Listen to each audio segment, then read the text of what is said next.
Welcome to the Teachers Talkin' podcast, hosted by Dustin Tatro and Ghazali Abdul Wahab. In this podcast, we discuss all things education and teaching, from innovative teaching methods to challenges to strategies and much, much more. In this discussion or roundtable-based podcast, we bring in educators from all around the world to talk about a variety of education topics so that we can support as many teachers as possible. We want this to be a place of inspiration, personal and professional development, and simply a place where we can elevate education together. Welcome to Teachers Talkin'. Hello and welcome to the Teachers Talkin' podcast. I am Dustin and Ghazali is not with me today. In fact, today we are bringing you something very special, and we're bringing you an episode from the Modern Classrooms Project podcast. And actually they are bringing their audience an episode of Teachers Talkin'. So we're doing a podcast swap this week. So let me tell you a little bit about the Modern Classrooms Project podcast. There, hosts Toni Rose and Zach chat with guests about topics ranging from instructional practice to classroom tech to student advocacy and more, all with a focus on how the Modern Classroom's instructional model of blended, self-paced, mastery-based learning has benefited their work in the classroom and beyond. Guests include classroom teachers, Modern Classrooms mentors, school administrators, ed leaders, and students who have experienced MCP-style teaching. And so today, Ghazali and I are really excited to bring you this episode of the Modern Classrooms Project, engaging students even when they are absent. Enjoy. Welcome to the Modern Classrooms Project podcast. Each week, we bring you discussions with educators on how they use blended, self-paced, and mastery-based learning to better serve their students. We believe teachers learn best from each other, so this is our way of lifting up the voices of leaders and innovators in our community. This is the Modern Classrooms Project podcast. Hello and welcome to episode 205 of the Modern Classrooms Project podcast. My name is Toni Rose and they, them pronouns, a designated high person here at MCP, and I am joined by a history teacher, actually. And something I'm learning too about Cassandra is that you're married to your high school sweetheart. How adorable and amazing. And also the fact that you have many cats at home. Yes, I do. We love this about you so much. So welcome, Cassandra. Hi, thank you for having me. Yeah, it's so exciting to be in this space with you. And thank you so much for saying yes to the podcast. So before we get started, this is my favorite question. What is bringing you joy currently? My kids are on summer break and we just got back from vacation. So that was my big joy lately. We got to spend a week all together with my husband and my kids and my in-laws. Oh, I love that so much. It's always so good to hear like family outings and how summer is being spent when like educators are not working, right? So yes. It's that. Thank you for sharing that. So, okay, tell us, the listeners more about who you are and how you started your MCP journey. Okay. My name is Cassandra Burdette. I am married to my high school sweetheart and we have two little girls. I'm in my 11th year of teaching. I teach government, dual credit government, AP government, and our ELL government. So I am government all around. I have been using Modern Classroom about 5 years ago is when I was first introduced to it. And I really loved the concept. And then I started implementing pieces of it. About 3 years ago, I started the actual online course and I took the summer session and I had a great mentor and I started implementing fully. And I've actually been a mentor now for 2 years. Oh, that's so exciting. And it's so sad that like this is the first time you and I get to spend some time together, or at least like just like be in a space one-on-one. So I'm really excited for you to be here and just to kind of get to know you a little bit more. Now I have to ask, election year is here. It's upon us. So when you're teaching government and you've been teaching government and history and anything really history related for the past 11 years, what what have been some questions that your students have asked you that are hilarious, ridiculous, like any of those things, or like what are some fond moments that you have teaching government? I mean, especially when into the election year. So my students, we teach government to the seniors. So we teach them all about voting and about making sure that they're active in civics and all that kind of stuff. And their favorite thing to try to do is figure out my political stance. And I try my hardest to be non-biased. And apparently I do very good, because it becomes like an entire ordeal for them all year long, trying to guess, trying to figure it out, begging me to tell them. I had a few groups that will even come back the day after graduation and be like, okay, we graduated, will you tell us now? I'm like, no, my job is to educate you on stuff to make your opinion, not to tell you mine. But it is their favorite thing to do, is try to guess where I stand on different issues. Oh, I love that so much. I love that so much. And kudos to you, because I know me personally, I would be like, yeah, this is, this is how I stand. This is my stance. And I know that, that I really love that approach too, that you're saying of like, you know what, I want you to form your own opinion based on the things that we're learning in the classroom. And I love that you're engaging and curious and asking all these questions also, like based on what we have learned together, like, what are your thoughts, right? Because I know even as an adult now, I still struggle with like government itself, right? I have lots of opinions about it, but I don't think that I am well versed when it comes to facts, right? And so for me, it's just a lot of like, this doesn't feel good, or like, this is what I'm seeing and this is how I'm feeling. And so it's really exciting to be in a space with someone who knows a lot about history and knows a lot about how our government functions, because I'm sure there are a lot of misconceptions and assumptions about how our government is running, right? Yes. So, this is exciting. But I digress, y'all. This is not about politics. It's not about history or government. Like, I was just curious for my sake.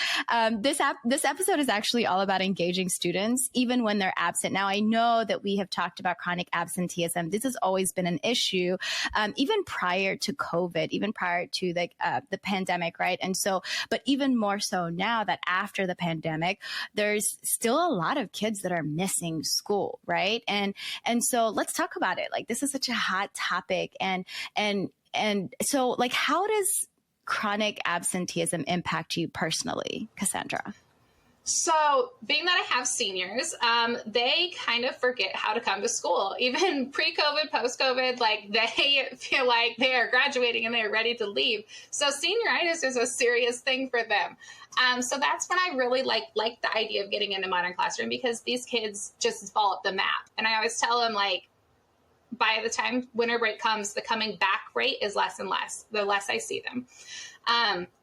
So for me, it was getting really stressful, because I want them to graduate, but they need my class to graduate. And if they can't pass my class because they're not there, they're not going to graduate. So there was like pressure on myself for getting them to pass. There was pressure from administration to not have our failure rates. And then when they would come back, when I'd see them once every few weeks, they had this huge pressure to catch up. And how do we catch up? And they're like, what did we do? What's important? And I'm like, I can't rework 3 weeks of lessons in the 10 minutes we have right now. So switching to modern classroom was like a huge deal for me to help with absenteeism. And it has been a game changer.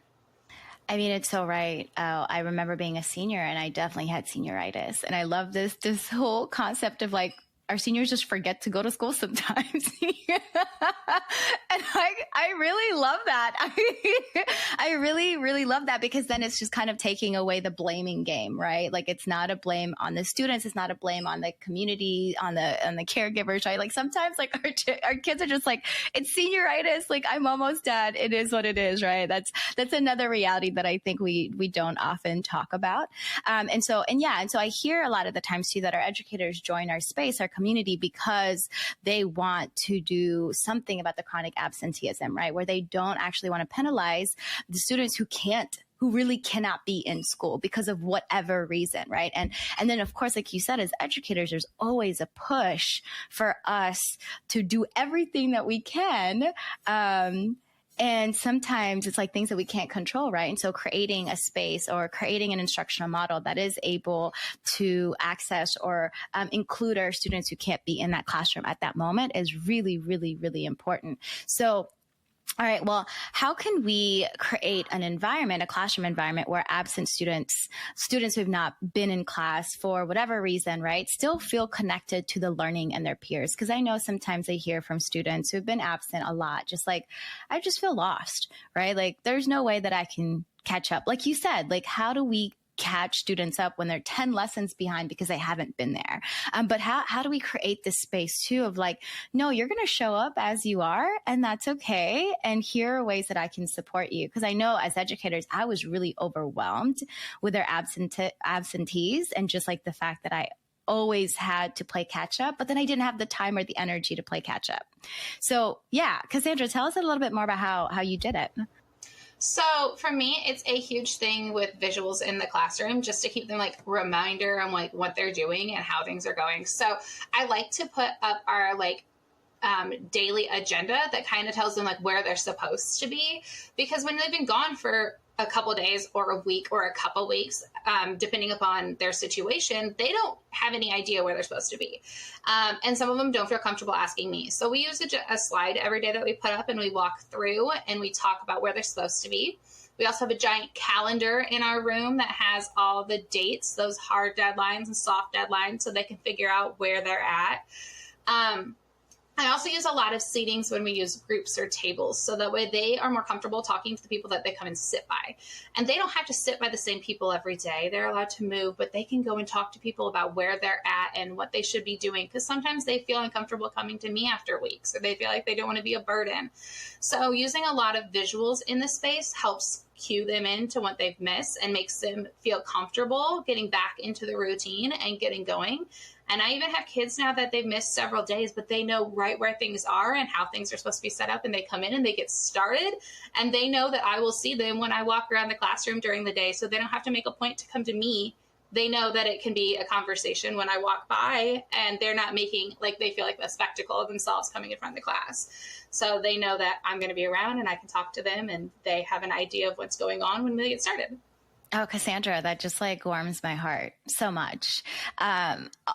Just because what I'm hearing you say is like transparency is key, right? Like to be clear is to be kind is what Brene Brown always says. And I never really understood that up until I was like, oh yeah, like duh, like we want things to be clear. We want clarity as human beings so that we can feel successful. I think sometimes too, I think folks tend to just forget too, because, you know, we forget there's a lot going on, that when we are clear, there's a lot more room for autonomy. There's a lot more room for growth. There's a lot more room for transparency. And really, like you said, when you said like, oh, my students don't want to feel like they're a burden, right? Because they have not been in class. Something that I was thinking too, Cassandra, is that often when we think about chronic absenteeism or just absenteeism in general, right? That it's always like they have to do something at home, or like they're sick, or, whatever reason. And then I was just thinking, I've worked at schools where, there have been a lot of privileged families. And so sometimes my students will be like, oh, I'm going to be gone for 6 weeks because I'm going to be in Italy, or I'm going to go on vacation. We're going to go on a cruise, but it's a family cruise, and I'm going to be gone for a month. And I'm just like, okay, cool. But the beautiful thing about this is that, okay, it doesn't matter what your reason is, like you are still able to access whatever it is that you need to access. And I'm not having to create extra stuff, because I think that's another thing too, is like we think as educators, or anyways, before I implemented the model, I was always creating extra stuff because I was like, oh, like I can't, they can't access this while they're not in the classroom. Therefore, I have to create other things like packets, which is not as fun, right? Okay. So, listeners, if you hear my dog, she's real pressed. She's really vocal and she likes to be heard. So here we are, right? Okay. So what are some creative and effective ways to leverage technology to keep students engaged with the lesson, especially when they're absent? What are your thoughts on that? So the one thing that I loved about everything being digital. We use a mixture of digital and paper in class, but everything's still available online. So my kids who are gone for those 2-week-long trips, or absent for any other reason, they still have access to everything, whether it be the digital lessons to the lectures to everything else. We like to do a lot of like gallery walk but digital gallery walk. So they make slides and then they go through these slides and they can comment and talk to each other about them. Just like we would do in the class when we're all walking around, but because they're at different parts and at different paces, we're not all going to do it on the same day. And this allows my students who are even absent to still participate in that. We also do a lot of Google collaborative slides or lessons type things. So if they're creating something together, even if their person isn't in class, they worked on it at some part and they're still able to see what's been going on. So that's fantastic. And the best thing I like, honestly, is we get to have like a better relationship in class because I know my kids more and I talk to them more because I'm not standing up in front of the class lecturing all day long. So because I built that relationship with my kids, they will do my work when they're not there. They know what to do and they want to do it and they want to keep caught up because they also know that because I talk to them daily, they're not going to be able to just blow it off. They're going to be accountable because I'm going to ask them about it and I'm going to know where they're at. So that's a huge thing. Like now they're still accountable for it. They know that it still needs done, but because they know me, they're willing to do the work. Even when they're absent or on a vacation, they'll tell me like, I'm going to be gone, but I'm taking my laptop and I promise you I'll still do this. And they do, which has been like the best thing. I really love that. I mean, you kind of hit on the spot of relationships, right? Time and time again, I know it's like we sound like a broken record, but it really, really, really helps when you have that relationship with your students and they know that you care about their progress and their growth. And I mean, I worked in middle school, right? And middle schoolers going through like puberty and adolescence is hard. And so like, and there's always a search for a sense of belonging and being seen and being validated. And so I hope that I was able to provide that for my students. And because they were just so motivated to do whatever it is that we were doing in class, I was like, okay, this is kind of like, this shows me that they know I care about them, that we have this relationship, that we continue to work on each other and show up as we are and not be penalized for that, right? And so I love that. I love the whole thought of like digital gallery walk as well as collaboration slides, because now that's asynchronous. It doesn't have to be like right there at the moment. You can still collaborate with others just by looking at what they're doing and then having those like off, not like live feedback, more so like, oh, I'm going to get to it and then I'll provide some comments or feedback or add on or do something, but there's still collaboration there. So I really love that. I just really love that you just honed in. I just know my students. And so because they know that I know them, they're a lot more motivated to complete what it is that they need to complete. I really love also, I was kind of chuckling in my head when you said like, oh, my student will take their laptop with them during their vacation, right? And the first thing that just like went off in my brain is like, oh, work-life balance. And it's like, no, like it's totally okay because we're not asking for our students to be working the entire time, right? Like they know that if they're going to be absent for weeks at a time, for days at a time, that they take some of that time to really like get caught up or at least know what's happening in the classroom. And I think with modern classroom, like honestly, everything is just so clear that like students just know where to go, right? And then if we think about, okay, we're digitizing things, there's an online component, there's Wi-Fi, internet, right? And some of our students don't have Wi-Fi at home. How can we like provide support in that way, right? And I think that's something that really takes us to get a little bit more creative. I don't know, in my head, and maybe I'm naive at this point, but in my head, I was like, well, everyone has smartphones.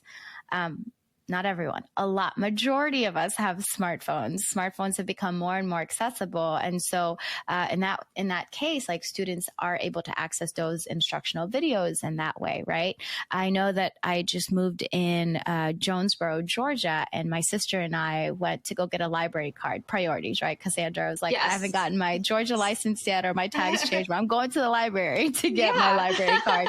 And they're open till 9 p.m. every day. And like my sister and I were just thinking about like, wow, this really creates an opportunity or an environment for students to really access and work on whatever they need to work on if they don't have those things somewhere else, right? And so I really love that. And so really checking out the community spaces is such an important thing for me as well, just to kind of say like, okay, like here are other ways to get to where we want to go. And thank you for sharing that, your answer too. So how can we encourage participation from students who are absent? I know that you said we have the digital gallery walk, we have the collaborative slides, you really honed in on relationship piece. Relationship piece is so important, regardless of whether you're online or in person, right? So, how do you encourage participation, whether it's through online discussions, collaborative activities, or alternative assignments? So for my students, when they like to get them to participate, I love the different types of lesson classifications, the must-dos, the should-dos, and the aspire-to-dos. My students really love them too, because when they're in class, they're more inclined to do more. But when they are missing multiple days, they know that they can go through and do their must-dos at home. And then they'll come in and they'll talk to me about what they need to do further and what can help them. And for students who are so far behind, we go through and we're able to say, okay, we're going to focus on just the must-dos for this lesson. And maybe the next lesson, I think you should do the must-do and a should-do. We're able to go through and really tell them what they need and pare down a lesson to help them stay caught up. It also helps them participate more because they can come in already having done stuff, and they can find somebody else who's working on something, a different portion of it, and they can work together because they're like, okay, I was absent yesterday, but I did my notes and I watched my lecture, so let's do this stuff together. And that really helps because they don't feel like they're so behind as everybody else. Like if they were to miss in another class, they'll tell me I'm so far behind in my math class now because they're not running a modern classroom and I missed a week. But they're like, but I'm caught up in your class. And I'm like, and that's great. And I love that. And what I love about it, which some teachers may not enjoy, but my class personally, they know that since they're self-paced and if they've caught up on mine the whole time and they know they're good when they come into class, they might work on their math for a period with somebody else. It became like a mini tutoring session in my class for an upcoming test. Or I'm like, okay, today, I know Tuesdays are math test days in my one class. I'll have a group of 6 Tuesday morning, always sitting together working on their math. And that's great because they can self-pace on mine and they can focus on what they need there. So that's a huge thing for me, just being able to have that ability for them to catch up in mine, even if they're falling behind in another, and use their time wisely. We really focus on those soft skills of being able to time management and being able to set priorities. And sometimes my class isn't the priority that moment. And I have to understand that. And I've been more than willing to help them with that. And sometimes the priority means I need to pass this math test today. I've been gone for a week and I really need some help. So Modern Classroom has just opened up so many new types of skills that I've taught my students on soft skills that I feel like are going to be big life lesson skills, and it lets them figure out what is important at the moment. And that's been a huge thing for us when they're trying to catch up from being absent. Okay, Cassandra, pause. Right. You just said something really remarkable where you said, sometimes my class is not a priority at the moment. How do you feel? How did you feel about that in the beginning? Or have you just always thought this? How did you come to a place where emotionally, mentally, that you're okay with not being the priority at the moment? Because I feel as an educator, it's no, I'm the priority at this moment for 60 minutes every day. You're just going to do my work and my work only. Yeah. How did you, that it's just such a beautiful phrase to hear you say. So tell us more. So when I first started teaching, I kind of took that mentality that it was my class, it was my time. But then I started to realize with my seniors, the more I got to know them and talk to them, they have so much going on in their life beyond just the classroom. And I feel we would often forget, we have kids who are suffering from great loss in their families or illnesses going on with family members, and they're taking care of siblings. I have students who have their own kids at home. I have students who are working full-time jobs at night, working until 2 or 3 in the morning and then coming to school. And sometimes my class isn't the priority. Sometimes they need to sleep that day. Sometimes they need a snack. So they always come to my class for snacks. Sometimes they need help on a math test. And sometimes they can't figure out what to do in another class, or they're having trouble with teachers and they need somebody to help in between. So I try to help where I can, reach out with other teachers, work on different lessons. I have learned a whole lot about different types of spreadsheets over the last year because they struggle with some classes. And we have figured out my class, yes, it's important. And I want you to know this material, but maybe my class is more important tomorrow. And maybe today we just really need to focus on what's best for you. And that's passing a class or having a nap, or just having someone to vent to because you're having a hard time. So I've tried to take on the mentality, and I'm lucky that a bunch of my other teachers have too. And we are really big on just like hyping each other up and hyping up our students on what they need that day and looking at their best needs. And it's not always our class at the moment. Okay, I have to ask, was this like before implementing the model, or was it like during the whole thing? I definitely say it's after, because when before I implemented it, it was really hard to be like, okay, you can get to this tomorrow because we're moving on. But now we have that flexibility to where they have the 2 weeks to get to the end. Like there's point A, there's point B. How you get there is up to you. And if you have a bad day in the middle or a couple bad days and you just need to not do something right then, that's okay. I'll come by sometimes when they're working on something else and I'm like, what you doing? They're like, well, I have this due tomorrow, or I need to finish this. And I'm like, okay, as long as you remember this is the deadline, what do you need help with? And they're like, can you look at this presentation I'm creating for another class? And we'll sit down and work on that and we'll talk about it. But it's just that figuring out like what is important to them at the moment, and them learning those time management skills is just something that's so hard to teach. And I always tell them, like, when you leave my classroom, you are not going to have somebody standing over you anymore. You are going to be in the real world. There is not a teacher standing over you saying, do this today, put away your phone at your job, focus on this. My job is to prepare you for that. So when you leave my classroom, I want you to have those skills of I can figure out what stuff is due when, I can figure out when to prioritize. I can tell myself that my deadline is in 3 weeks and I can still meet it somehow. Sometimes those skills are just more important. I'm speechless because I feel like I would have loved to have you as a teacher in high school. Thank you. I think, again, right, Cassandra, it's just kind of, we're all human beings. We're literally all trying our best. And regardless of whether our kids are younger or older, everyone is literally just trying their best. And I really like this thing that you're talking about too, of just like, it just goes back to having those relationships with kids, right? Like the more that you talk with your students, the more you realize just like, oh, wait a minute. They have a lot of things going on and there's no way that they can give this 100% focus right now. And that's okay. So I think it's like giving your students a lot of grace, giving yourself a lot of grace as well. And then getting to this moment too of just like, oh, that's okay. Like, we're going to get to it. They're going to get to it. So even if I did tell them, like, you got to do it right now, they probably won't do it. So you might as well just give them the time they need to wrap their heads around whatever it is that's happening in their worlds, and then invite them in as soon as they're ready. And I think, like you said, especially for students who are absent, because I know, again, right, like there's a lot of feeling of being a burden. There's a lot of, and this is something they cannot help, right? They have to be absent for whatever reason. And so I feel like there's always like reprimand for students who are not showing up on time, showing up every day. And so a lot of the times their students just feel discouraged and just deflated, right? And so, but you are just like, no, let's get to know you as a human being. If you're out, you're out. If you got to focus on this, focus on this. Also know these are the deadlines.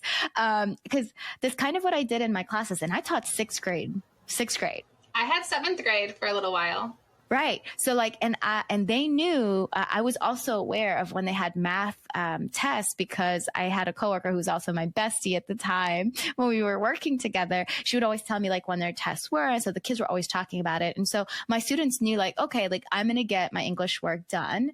And like master, like, not like done hurriedly, but like intentionally with lots, like they did it well. My students did it well, because they knew that when they had extra time, I'm not going to give them busy work.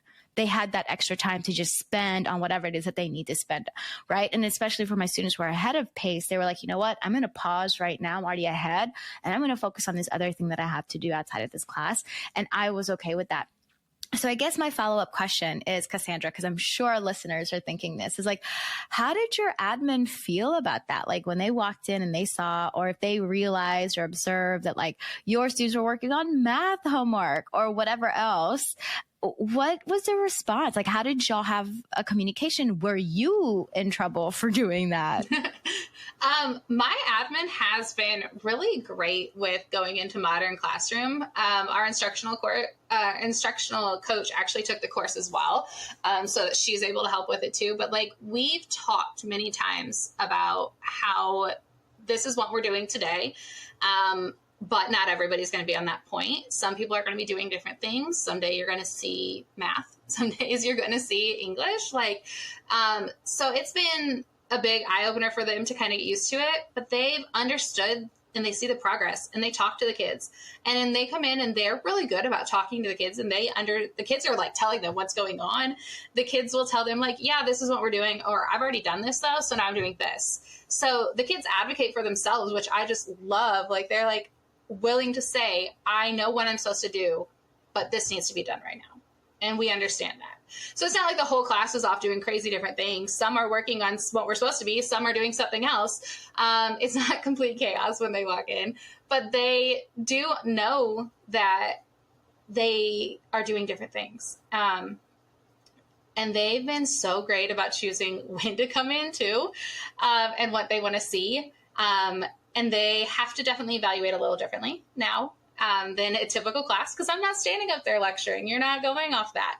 So they've adjusted, but they've seen the results, and they've seen the kids and how well they do, and they've talked to them about how much they like it. And I have kids who will tell me, I wish other teachers did this like you. And I love hearing that. That is my favorite thing to hear, because they feel like they're prepared when they leave. Rather, they're going off to college and they know now how to work independently, or if they're going off into a trade or into the workforce, they know how to put their phone down and focus. They know how to figure out a deadline. So it's just like talking about those soft skills constantly. And my admin has been really grateful for that, because those are skills that are really pushed in our district too. There's different competencies, and we're able to hit those while still working on content. And it's just done a little differently. So it looks a little different than a normal class, but different's not always bad. We have found that there's been such great progress with these kids. My failure rates have gone down, and admin has noticed, and they are very open to everything being done differently. And the results speak for themselves. That's incredible that like your admin is just like, yes, we'll shift, we'll make some changes. We hear the students, we've talked about them. And I think that's another thing too, when it comes to evaluations, right? I'm like, it's funny that we get observed for 15 minutes and they just sit in the back of the room, and then that's it. They just like take notes of how you're saying things, how students are answering. And I'm like, no, the greatest way to actually see if something is working and is talking to a student. And sometimes I even say like, talk to the student who you think is not paying attention and have that conversation, because that student, even if they look like they're not paying attention, can still tell you way more than if you were doing like traditional lecture of what they're supposed to be doing. We were doing an activity, and the kids are all debating and talking about different bills and stuff. And my administrators just jumped right in, and they sat in a group and just started participating like they were a student, because I wasn't lecturing. I wasn't mediating. I was just walking around listening to what they had to say. And they actually got to see like all the front loading that was done. They got to see how the kids did their research and how they wrote the bills and how they did all this stuff. And I'm like, this is how we do things. It's different. I might not be in the front, but you can see that I helped with all this material. They know all this. And now it's student led, and they're going at it, and they're talking about some really controversial things, because they're 18, 19 years old, and they have lots of opinions on them. And they didn't hide or shy from my admin. They felt comfortable to continue their conversations and talk about the things that they had wrote. And my administration jumps right in, and they listen, and they talk, and they act like a student. So it's a different way of evaluating, and I feel like they truly do enjoy it. They like to come in. So it's always been good. Yeah, it's definitely a way more active approach than a passive one, right? And this is something we're trying to do with this model is like we're creating active learners rather than passive learners. And I mean, just hearing you talk also just about time management was something I definitely struggled with. And maybe it's my ADHD. Definitely it's my ADHD. And it was just a soft skill that I was not really taught. Everything was a priority. So therefore I was always stressed. And so being able to balance that, like, okay, this is due today or due in a couple of weeks. And how am I going to use my time wisely, right? And so, yeah, kudos to your admin for jumping in, having those conversations, because I am really all about like, let's have these conversations, because something I was thinking too, Cassandra, is like, as educators, we can create the most beautiful lesson plan and we can like turn that in and it checks all the boxes. It looks great. And then when you actually implement it, it just like does not go well. It can bomb. Right. And so it's like, I could say all the right things and the students will still not be receptive. And so having those conversations with students rather than like just observing the teacher is such for me anyway, a much more powerful way to really be able to evaluate and analyze what's happening, what kind of learning is happening in the classroom. So thank you. Thank you for sharing that. All right. Well, listeners, we're going to take a quick break for an announcement. And when we come back, we'll talk just a little bit more about Cassandra's classroom and how she approaches implementing this model. Hey there, listeners. This is Zach dropping in with some learning opportunities and announcements for you for this upcoming week of September 8th, 2024. The Modern Classroom's Back to School Toolkit is out and ready for you. This year, we focused on communicating with caregivers and stakeholders all about blended, self-paced, and mastery-based learning, and you can download that from a link in the show notes. Have you always wanted a community to read books with? We are hosting a book club with ScreenPal and Camille starting at the end of this month. The community has chosen to read UDL and Blended Learning by Katie Novak and Catlin Tucker. Join us in this 10-week community of practice to learn with and from educators across the country, receive premium access to both ScreenPal and Camille, and deepen your understanding of UDL and blended learning. Looking for a virtual connection? Join our Implementer Meetup on Wednesday, September 11th at 7 p.m. Eastern to connect with other Modern Classrooms educators. And finally, are you curious to learn how building thinking classrooms aligns so well with self-pacing? One of our all-star teacher leaders, Joe Manfrey, is leading a webinar on building thinking classrooms in a self-paced learning environment on Thursday, September 12th at 6 p.m. Eastern. Registration links are in the show notes, so check those out, and you can find that Back to School kit in the show notes as well. And let's get back into it now with Toni Rose and Cassandra. All right, we're back with Cassandra. So Cassandra, how can self-paced learning be implemented effectively to accommodate different learning styles and paces, potentially reducing this feeling of falling behind that can contribute to absenteeism, and something we've talked about already? Yeah. So my students have so many things, like I've said, going on. We have those with the homebound. We have the students who are emancipated, who are working and come in once every couple of weeks. We have all sorts of different situations going on. But with self-pacing, I'm really able to help with my differentiated learning styles. I'm able to get the kids that are at different paces rather than moving super quickly by adding in those aspire to do activities that we try to keep real world research-based activities since it's government and it's constantly happening. They're able to really work on that. Or we're able to go and slow things down for my students who need a little bit more time. They're able to focus on maybe just their must-dos on certain lessons or just the must-do and a should-do. I'm able to give them a lot more me because now I'm able to talk. I'm able to go through and break things down. So my students who really just need that extra help, I'm able to sit down with them and go through stuff. I'm rather able to talk more about content with them that they didn't understand. Because yes, they can pause and rewind my video, but maybe they just don't get something. I'm there to help and I'm able to spend more time with them, which has been fantastic. I also have some fantastic co-teachers. And my co-teacher this year, she's going to be with me. She was with me 3 classes each semester last year, and she's with me 5 classes the beginning of this year. So having that co-teacher relationship, we're able to sit down and look at stuff and be like, okay, these kids need this additional help. What can we add or cut? What additional resources can we give them? And it's not something that's done while the whole class is listening and watching. There's no like taboo about me telling you, oh, don't do this lesson today, focus on something else. Everyone's at different points, so they don't feel like they're singled out. My different learning styles can get different types of resources. My should do activities, I try to hit different learning styles.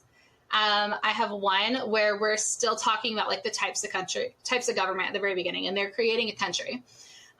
So I have one activity that covers a very research type method. So they're looking at it and they're doing some research, but I have one that's covering the same content, but instead they're creating something of their own. They're still covering the same concepts, but it's two different learning styles, and it's whatever works best for them and helps them understand it and learn better. So I'm able to put up those different types of resources to hit different learning styles. I'm able to stop with other students who are maybe behind pace and work with them, or work with my co-teacher to maybe eliminate or add in resources for students who need it. And because it's self-paced and they're all at different spots, I just feel like I'm able to accommodate everybody a lot more. And also without causing a scene or pulling anybody out to make them feel singled out so they can feel included. Oh, okay. So you just said a lot, Cassandra. Did you feel overwhelmed in the beginning, and how did you navigate that feeling? So I did feel very overwhelmed. When we first started implementing Modern Classroom, we implemented in chunks and slowly but surely. And that's when I always tell my mentees, like, don't feel overwhelmed. Don't feel like you have to do every single step all at once. If you need to stick to just the must-dos, do that for the first unit, then add in the should-dos. And that's kind of how I went with it. So we did must-dos mastery checks, and we added in should-dos and got to more self-pacing and less hard deadlines. We started adding in more resources for different kids. And I'm constantly making changes. My students are great at giving me feedback and giving me what they think is great and what they think is awful. And they don't hold back because they're teenagers and they're very truthful. So they've always given me some great ideas that are reflections at the end of every unit. And I've made some huge changes with them. And now 3 years in, I feel like I'm finally like good in my groove and the kids are liking it and we've got all the kinks worked out. And then when I started getting a co-teacher, we tried again because it was a whole new thing for her and she had to learn the system and how it works. And we went through our bumps in the road and figured it out. And now we have a great way of working this out for all of our students who need the help. And we meet before every unit and talk about what is necessary for everybody to get and what we can adjust for kids and how we can put in accommodations. I feel like I'm able to meet all my IEPs a lot better. I've spent a lot more time with my individualized students, and I know what they need when it comes to those case conferences, and I can truly give the data because I have it now. So it took a while, and it was a lot of work, but it has totally freed me up in the long run and given me so much more information and data, and I understand my students better. I love that. Okay, so asking for me, Cassandra, what does IDP stand for? IEP. Oh, IEP. Okay, good. I thought I was like, okay, I think I know what IEP, but I didn't. Okay, great. Thank you for clarifying. Okay, beautiful. Yeah, and that's an IEP stands for individualized. Right? Yeah. And then education plan. Cool.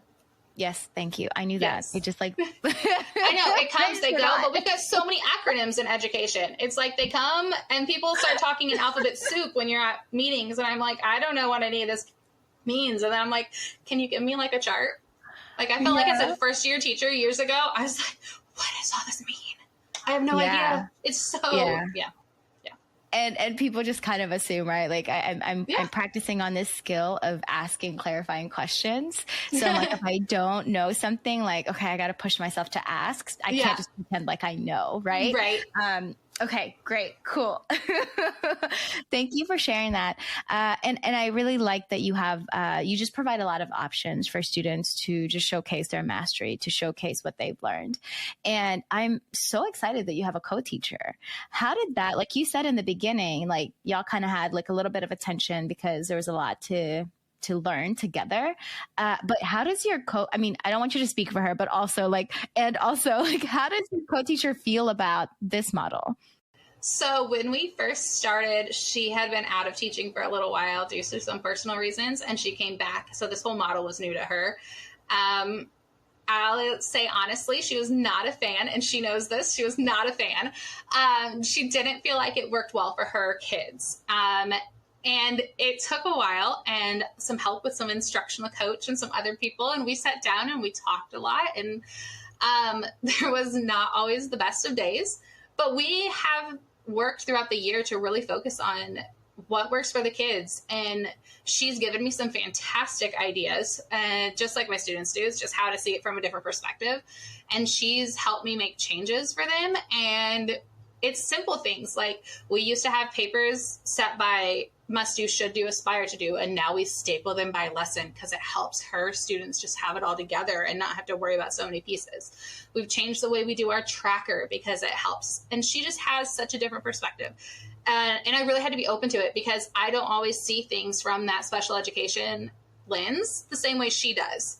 So it was great. We did a lot of work and I felt by the end of the year, we finally got it together. And we're together next year for the 5 classes, I think in a row. So we will see a lot of each other. And now I think we have a plan and it's been a big help. Oh, I really, really, really love this. This is so cool because, oftentimes that's what we get is like the co-teacher, they don't understand. And there's just like a lot of like fear with implementing the model, right? Because again, we don't understand and that's okay. Right. And I love hearing this, like of how y'all's relationship kind of blossomed from like, no, she wasn't a fan to like, we continued having conversations. And now she provides me with some really good insight that I didn't know I needed. And I'm so grateful for her insight of making this just a little bit better for students. And I love that. And again, just, what you said earlier too, is like, we really wanted to focus on what works for our students. So really taking away our own personal emotions about the model and really like taking a step back and watching how the students are responding to it and how we can make it a little bit better again, right? So I love that. Well, thank you for getting distracted with me about co-teaching. You're just literally covering so many things that I was just like, oh, I want to know more about that. And I want to know more about this. So thank you for being open with me, just asking all of those questions. Okay, so I know that we have talked about this prior, but is there anything else that you want to add on to the fact that like self-pacing, right? The self-paced learning elements that you had, how do you address that into your curriculum? And then also like addressing the root causes of chronic absenteeism, such as anxiety, health issues, or family responsibilities? So my students, because they have so much going on, self-pacing has been like a dream come true for some of them. Though it's a really hard skill for them at the beginning. They struggle. Unit 0 and Unit 1 are usually our worst units because they're learning how to do this. But as we go, they love the idea of being able to get things done when they need to get things done. They can figure out that I need to get this done this week because I have a huge paper and something else due next week. So that has been an absolute dream come true. But it's still being able to like get them the credit is the goal. The goal is for them to graduate. And that's what I'm constantly reminding them. And this has helped them get there. They can be gone for weeks at a time, whether it be from illnesses. We had a whole lovely strain of COVID pass through our performing arts department, which is a massive department. And they were out and it was just felt like it was waves of 5-10 students from each class. And it just kept going. But they're still able to work on this stuff. They're still able to get the credit. They're able to do their must-dos maybe at home and their should-dos when they come in class. Or if they're here only on one day and it's a good day, they can get a lot done because they can sit down and focus and just kind of go through it. And then if they're here on a bad day, it's okay that we're not getting something done today because we have tomorrow. It's not that they don't know that there's deadlines because they still will meet their deadlines. They know there's a hard deadline. They know that there's when they're supposed to be on pace. But they're able to get their credit and pass their class, even if it's not the greatest grade in the world, because they were struggling with something going on. I mentioned earlier, I had a student who was emancipated. She was living on her own. She came to class once like every 3 weeks. And that was when I first heard about Modern Classroom. And she was something that really pushed me because like we were able to do a lot of things with me sending her things and she was still able to get her credit. And when I had heard Modern Classroom about the same time that this was going on, it really pushed me to be like, this could help so much for students like this because I want them in the seats. I want them in class, but that's not always reasonable or possible. And there's things going on that are beyond all of our control. I've had students whose parents have passed in the middle of the semester. I've had all sorts of different serious situations that means they're not there. But the goal is to get them their credit, and their goal is to get them to learn the information to graduate. And they can do that with this system. They come in and they work their butt off at home if they really want it. And they'll come in and they'll do their mastery checks, sometimes multiple in a day, because they worked on all the material at home. But they couldn't do the mastery check. So they come do those in class when they're there, or they come in just for my class that day because there's something else going on, but they want to get this done. I have had some pushback here or there. They're like, how are they doing so well in your class when they haven't been here very often? It's because they do the work at home. They're still doing the work. And that is my goal. It is not to necessarily make sure they're here all the time. It is to make sure that they are educated, they're well cared for, and they're doing what's good for their mental health, as well as getting through the classes and getting their graduation certificate and leaving, going on with their life. And I can do that with this. And that has been my biggest thing that I will advocate for. Even when I hear teachers say, how are you allowing them to get this grade in your class when they are failing all these others? It's because I set them up in a way that allows them to still get this grade. And I give them that relationship that pushes them, that they can focus on my stuff at home, and they can come in here and try to do yours when they need to. Oh, I feel like I can listen to you talk all day, Cassandra. Oh my gosh, it's so good. I think one of the things that a word lately that's been bothering me is like allow, right? Like, how do you allow your students? And I'm like, what is this allowance? Like, what do you mean we're allowing students? It's like, no, they actually earned this grade. Like, they earned whatever it is that they're working for. It's not an allowing. It's not an allowance. Like, it's wild to me that we often think that way in education, because again, like, that's how we've taught, right? And so if you don't know any better, you're not going to do better. And there's just a lot of things that we don't know, right? We don't know what we don't know. And so like, I love this whole concept of you just also naming like, yes, I want my kids to be in my classroom. I want them there every single day. I want their butts to be in their seats every single day. Reality is that, like, regardless of what I want, that's probably not the best for kids. It's probably not best for the students that I serve. It's probably not best for one particular student who's lost a parent and they just need to grieve. They need to be absent. They need to just like focus on just this loss, right? And yeah, I mean, even as an adult, right? Like, we just go through stuff. We go through stuff. We can't show up all the time the way that people expect us to show up sometimes. And like you said, we really want to set up our students to succeed and not to fail. And this also reminds me too, Cassandra, that like, you know, there's so much happening in our lives, right? Why add teaching and learning as a stressor for that, right? Like, why add on when we can make teaching and learning that much more accessible and actually enjoyable, right? Like, this is, again, something I say all the time is like, teaching and learning should is a judgment. There's the element of surprise that I would love to take away from teaching and learning, right? Like, transparency is super important. Clarity is super important. And then providing opportunities and options for students to be able to succeed, because ultimately we want them to learn. Ultimately, we want them to be successful wherever they go. And so thank you. Just thank you for being here. Thank you for being an educator. Thank you for having so much compassion and empathy towards your kids. I'm sure your students absolutely love that. And just from what, you know, you're saying of them continuing to show up for you, regardless of whatever's happening, that just, I hope that you are able to say or celebrate this space that you've created for your students. Okay. So what do you hope to see in the future, and what goals do you have? Well, I love working with Modern Classroom. I love working with my mentees. I want to continue to do this. I think they're so fun. And I love telling everybody about Modern Classroom. We've been helping so many teachers at school who are switching to different things. Some that are really struggling with engagement, and we're trying to get them to switch to different models. So it's always been great for that. I hope to keep teaching. I feel like I have been given the ability to have some of my time back. I feel like I've been able to connect with my students more and find the things that I actually do enjoy. When everything gets stressful and chaotic, I know that my classroom is my safe space, and I know that things are going on that are great. One day I may continue into working on either educational coaching or maybe even administration. I got my degree a few years ago, but right now I love being in the classroom. So that's where I'm at, and that's where I see myself staying for a little while at least, and maybe going on later to help more teachers.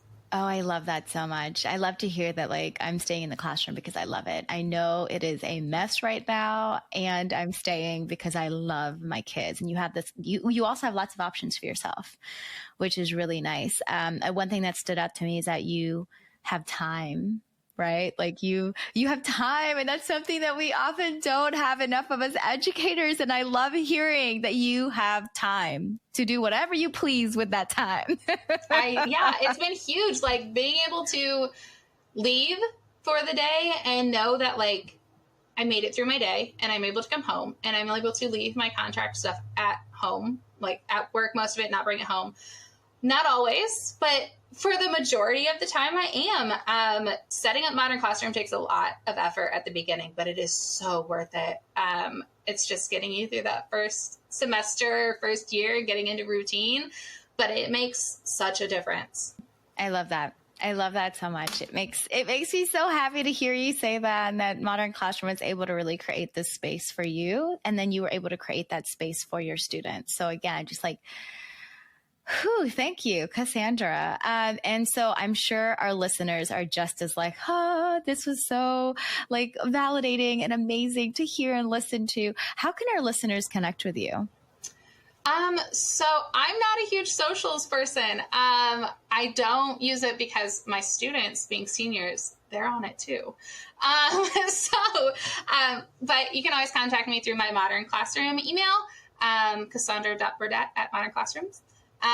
But beyond that, I'm always available. I did tag our FWCS website, our Instagram on there. We are lovely. We put lots of fun stuff up there. So they're always great to see things.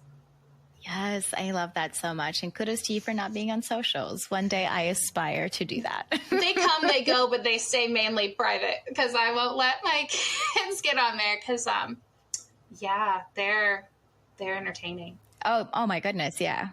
They like to search everything up. I mean, they're seniors, they're going off to college. So they will friend me once they leave. And I will see them grow and have babies and get married. And I've seen it all now. It's crazy. That's always fun, though. Yeah. I mean, I taught middle school, and I told my students, as soon as you graduate, then you can add me. And like recently, it's just been an influx of students on my socials. And I'm like, oh, I forget. Y'all are like graduating. This is wild. See, mine graduate. They're like at graduation, like adding me, and I get all the things. But I'm like, oh, you guys literally didn't wait. But it's fun because like I have 2 former students right now. They just got engaged. They're having a baby. I have another one that they had a baby a couple years ago, and I'm watching her grow, and I'm seeing their college, and they're now a couple of them are teachers, and it's just so great to see. And I love that. Yeah. And I think that's like the benefit of having socials too, of just being able to connect with each other. Because I know like back in the day, like there was no way I would have thought I wanted to be in contact with my 2nd grade teacher. Right. But now you can, and you get to see them grown up, and it's like such a thing. It's like, I was part of that. Yeah, it's really, really dope. And then to see like you've taught for 11 years, I taught for 10 years, right? Like the impact and like the amount of people, amount of students that you've had within those past years. Oh my gosh, it's just so great. So great. And watching my one right now being a teacher is fantastic. Oh my God. Yes. I found out that 2 of my former students, like my first and my second year of teaching, are now teachers at the school that I taught them at. And I'm just like, oh, this is so incredible. Full circle. One of mine is teaching with me. She teaches English at our school, and she graduated like 5 years ago. And it's so crazy. Oh, that's so cool. It's so cool. I swear, like our students are just so magical. And again, that relationship just keeps going and going and going, right? So all right. Well, thank you so much for sharing your experiences and expertise with us, Cassandra. I am so grateful I got to spend this one-on-one time with you. And so listeners, remember, you can always email us at podcast@modernclassrooms.org. And you can find the show notes for this episode at podcast.modernclassrooms.org/205. We'll have this episode's transcript uploaded by Friday, so be sure to check back to access those. Also, we are asking our listeners to leave a review if this podcast has been helpful in supporting you to create a human-centered learning environment through a blended, self-paced, mastery-based model. It does help other folks find it. Thank you all for listening. Have a great week, and we'll be back next Sunday. Thank you so much for listening. You can find links to topics and tools we discussed in our show notes for this episode, And remember, you can learn more about our work at www.modernclassrooms.org, and you can learn the essentials of our model through our free course at learn.modernclassrooms.org. You can follow us on Twitter, Facebook, and Instagram at Modern Class Proj, that's Proj. We are so appreciative of all you do for students in schools.